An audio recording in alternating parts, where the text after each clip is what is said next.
nice leaders. So when Matt told me that, I was excited. Good, brother. Well, I'm excited. You know, in the last company, I was the head of their training program. The cool thing is that a bunch of the guys used to refer to me as Phil Jackson because he coached Michael Jordan, he coached Kobe, Shaq, and that's kind of like you guys. Like we got world-class Hall of Fame players, but there's got to be a coach. You know what I mean? So I think because, at least in my past endeavor, the fact that I was a very successful networker as well, most of those guys respected me enough to let me be the coach. That's exactly why I wanted to talk to you. Yeah, which is cool. Because, you know, I mean, I will never, you know, put names on you know, but there is certain coaches that they have never done the network marketing. Yeah. So it's hard for us that we have really done it, you know. Oh, you know, it's annoying. Respect, to someone that is not. So. It's one of my main things that drive me. I'm actually starting at 63, just starting to get online and have build a brand, because all these other people who, like you said, they've never built a team, but they know how to build their brand, and they give people the impression they've made millions of dollars. But I know a lot of them personally, and I know for a fact they didn't. So yeah, it'll be fun to actually teach people techniques that work. Yeah, I love it. All right, guys, so we're here in Cabos, Mexico, and we're really happy. We're on the vacations for all the Germans. Yeah. And we got the opportunity to sit down with one of the legends of the network marketing. Now we'll be the main coach for the field of network marketing, the man himself, Marc Accetta. Thank you for being here. Oh, my pleasure. Thank you. Excited to be here. Yeah. So we just want to do like a little introduction video for you guys, so you get to know him, and we will have him in a lot of trainings in the next month. So we're very excited to have you, Marc. Yeah, I can't wait. I love working, so I can't wait to dig in. And I have a little question. How long you been in the network marketing? Wow. I've been in network marketing 36 years. I've been in direct sales 42 years. Oh, wow. So my first 6 years were door-to-door sales with cookware in China and Crystal. Wow. That was no bueno. So I moved on to network marketing. That was 1988. What was your first company? A company called NSA, which changed into Juice Plus. So they're actually still in business. Okay. Oh, yeah. That's nice. Yeah. That's nice. I love it. And why did you get into the network marketing? What was the reason? So I just got into it because I needed some cash. I was still selling cookware, and it was actually like having a part-time job, and I was kind of putting off reality, to be real with you. Yeah. And my friend was in, of course, and he invited me the right way, which a lot of people don't. I'd had like 6 people try to recruit me in network marketing, but they gave me a pitch over the phone, so I never even came to a presentation. Yeah. My buddy invited me the right way, and I went to an actual presentation. I was like, what? Like, I was that guy. I'm like, for real? Like, you can recruit people and sell oh my gosh. So yeah, now the thing though is, for 9 months, so I just needed $500 a month. I wanted to pay my credit cards on time. That was your goal. That was it. Yeah. Oh, I was in a tiny little apartment. I never thought I'd own a house. Yeah. I never thought I'd get rich, but I saw other people doing that, but I was like, no, if they can do that, I can make $500 a month. So yeah, for 9 months, I worked my ass off and went nowhere because I was following a guy who was my sponsor who didn't know what the hell he was doing. So then I went to an event. That's why I'm an event guy, live events. That event changed my entire life because they taught me how to invite, present, close, train, for all the things, the skills you need to learn. So I just went back and started doing it. It was like, shit, it works. So within a couple of months, I went full time, and then, you know, I started bringing people to events, and before you knew it, I was making more money in a month than I used to make in a year. And I know that most people don't make that kind of money. Yeah. I know I was fortunate, and I was 1 out of 1,000 or whatever, but it happened. You know what I mean? Yeah. So it was a blessing, and that's when I really fell in love with the industry. Yeah. And I think I have a question for you. what was the time that you decide to going pro? What happened in your life that you said, okay, this will be my career? What happened? Great point. It was at a live event. That's why, again, A live event? oh Yeah. my gosh, because people make big decisions at live events. Live events. Yeah, I mean, so my mentor was just talking about all the things that could happen. He said, what's the worst thing that happens? If you he said this, if you go all in really go all in for 5 years, where you work 7 days a week, you know, you stop going to the gym every day. And, you know, some people don't like this, by the way, which is fine. But I was in an event, I was already in the business, and he said, what if you just go all in for 5 years? At the end of 5 years, worst thing that happens is you didn't get rich. But what if you do? Because most people work 40 years, they work 9 to 5, they work 5 days a week. So they really never put in their whole heart into what they're doing. But what if you did really actually do it? So I was like, you know what? I'm like 28 years old. What do I got to lose? You know, so I went all in, and it wasn't 5 years. It was more like 8 or 9 years. But after 8 or 9 years, I was in a pretty good position. Great. Yeah, because in Budapest, I got the pleasure of seeing you in a stage, and let me tell you, I was impressed. I was impressed because of how you manage everything, and I was, damn, he is different. You know, that was my. And you know, sometimes people they think that it's too hard to get to that, you know, place of being good speaker, or because you know, so many people in my team said that I want to be a good networker, I want to be a great networker, but I'm not sure if I can speak like you or Mark or like Alex. What would you say to that people? Okay, well, I actually teach. That's one of the things I do now. I do a speaker training called Speaking Mastery, because when I was in college, to graduate, I had to take a class of electives, and there was a couple of choices, and the one that seemed less painful was a public speaking class. But I didn't know. So the first day he said, you have to do a 2-minute speech, a 5-minute speech, and a 10-minute speech. And that's the whole course. And there were like 18 students or something like that. When he said I had to do a 10-minute talk, I almost ran out and vomited. Like, I went back to my college roommate, this is a long time ago, and I said, make believe you're me and go in and do the speech. I'll pay you everything I own. Just, I can't do this, but I have to graduate. And lucky for me, the guy said no. So anyway, I took the course, and during the 10-minute talk, I won't get into the details, but there was a technique to get the audience's attention, right? So I tried it, and it didn't work.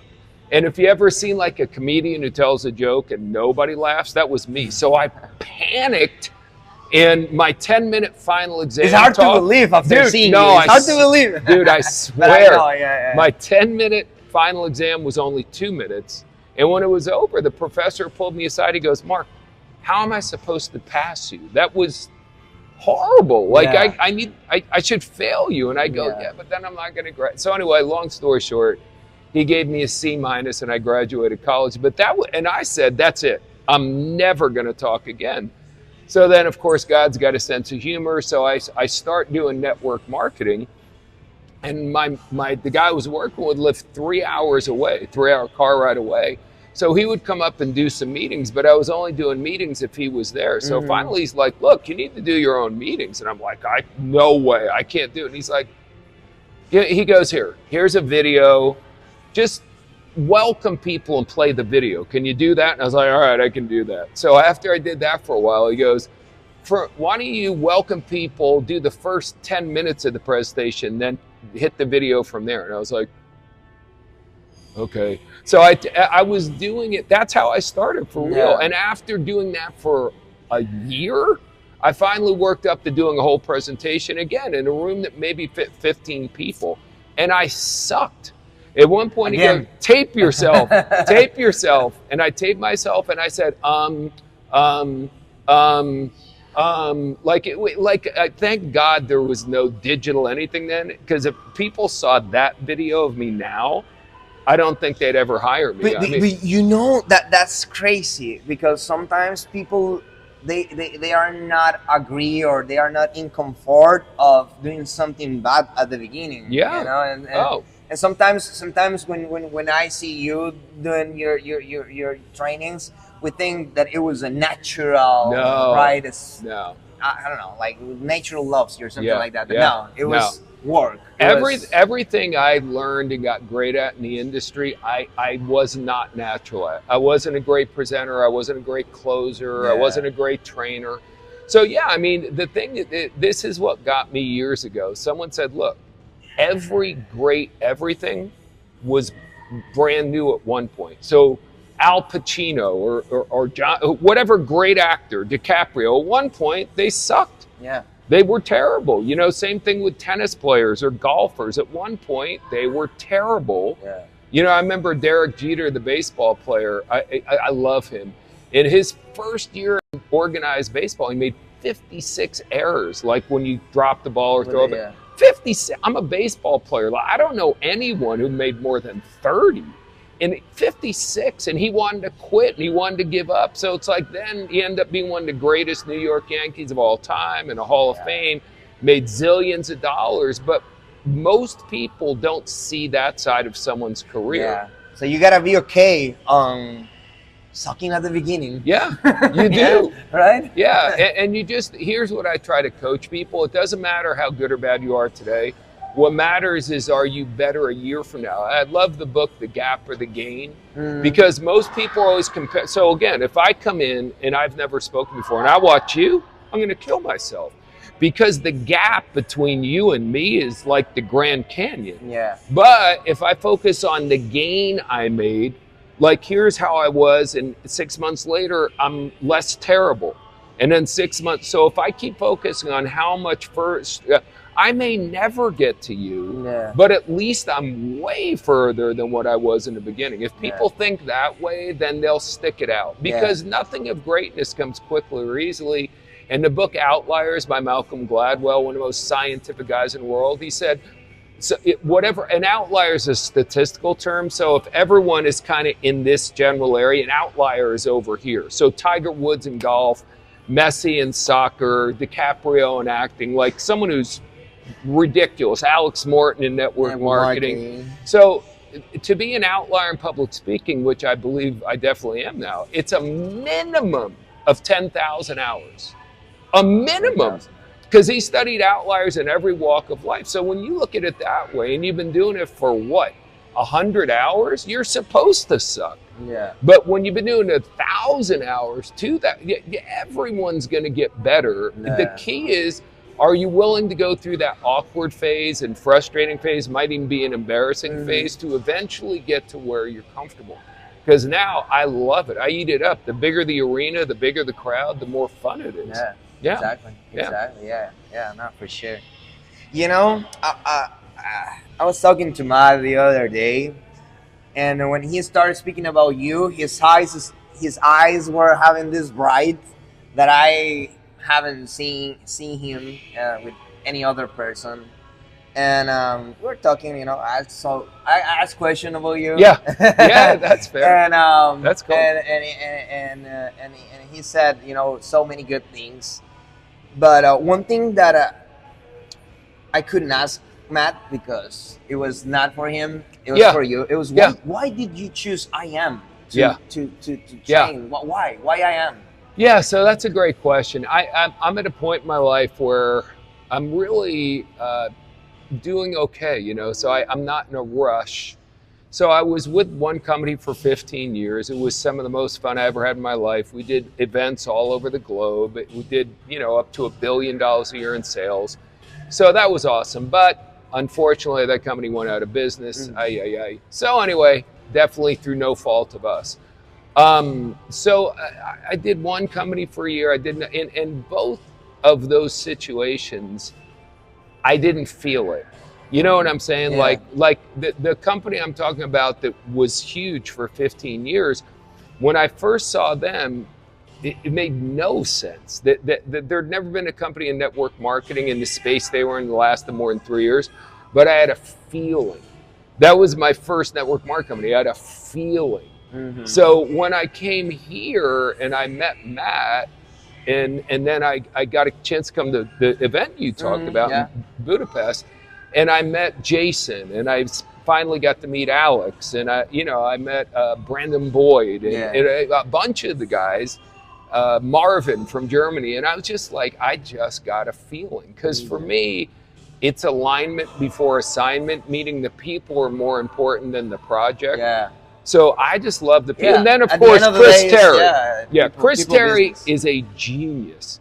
Now, he's a little wild and crazy, but he's a genius. And to have a visionary owner like that, and to have the field leaders we have. So, and the other thing, I've known a number of people been in the company for years. Yeah. And you were telling me earlier, like, I've become a really good trader. Well, that to me is the product you guys sell is legit. Yeah. As a matter of fact, I'm excited about taking classes and learning more about being a trader. And whenever you're in a company where you're trying to build and guild a network, but people are making more money trading than they are in the network, that's a sign that the product's is good. Legit. Yeah. So, I mean, so many network companies are built on products that really they're average. Or on the complaint. Yeah. Oh, it's all, that's what I'm saying. They don't have a really good product. Yeah. They're all just doing it to get rich. Yeah. And they don't, but over here, man, look, what can we do with a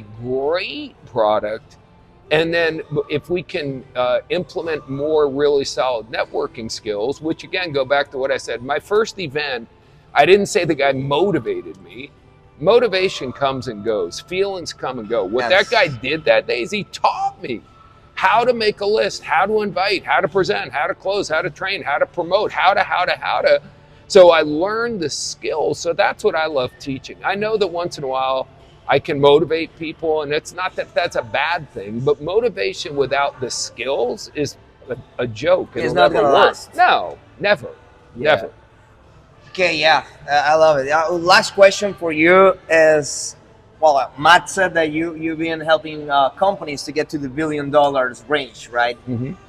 What's the secret sauce to get a company to the billions? There's a number of things. For me, like the role I think I can fill here is I can mentor a lot of younger guys like yourself. And Matt said it yesterday. We're with a bunch of leaders, and this is common. What got us here won't get us there. Yeah. So I think I can be the part of what can get us there, because I've been there. Yeah. You know what I mean? And I know what it takes. So I want to get on the road more. I want to be face-to-face with people more. I want to teach people how to do great live meetings even more effectively than what's being done right now. But there's a lot more to it. But to me, that's a big part of it. When we're doing an event, everyone wants to get everyone excited, which is nice. But again, by Monday, it goes away. I want to teach everyone how to teach people stuff at events and get them excited. You know what I mean? And I'm telling you, if we make that one little tweak, it doesn't sound like that big of a deal, but oh my gosh. Because most people are afraid of speaking like I was, but when they become a speaker, they want to motivate people. I'm like, that's cool. I don't want to motivate. I want to teach people. I'm not Alex Morton and I were having this conversation. It's almost insulting, both of us feel, when someone calls us a motivational speaker, because that to me is like, rah, rah, rah, like, and a lot of times people don't teach shit. But if I can really teach you what I've learned about how to sell and how to acquire customers and how to build a network, then if we get our people teaching what they really know how to do instead of trying to motivate people, man, I'm telling you, it's going to be lights out. For sure. I've been in his training, so I'm telling you guys, you don't want to miss it. You don't want to miss it. But yeah, Mark, I'm just grateful for having you. I feel like you got into the company at the right time. Yeah. Back in the day, we had Bob Proctor. Yeah, I know. Marc Accetta. I know. So, what an honor. I actually worked with Bob for a while. So. I know. What an honor. Yeah, I'm excited, brother. And, again, for me, it's a dream job because when I helped build that $1 billion company, there were no established leaders. We had to groom people from the ground up to walk into a place with people like you Matt and Alex and Brant, I mean, and on, Johnny. I mean, there's Takuya. There's so many great leaders already. So I feel like we can get there pretty dang quick. Yeah, for sure, for sure. Yeah. Thank you very much, Marc. Yeah, my pleasure. You. Thanks for we'll inviting be doing more me. videos like this. Yeah. Ciao, ciao. Pura vida. Yeah. Adios. Good. Thank you. Oh, that was good, brother. Yeah, I loved that it. was good.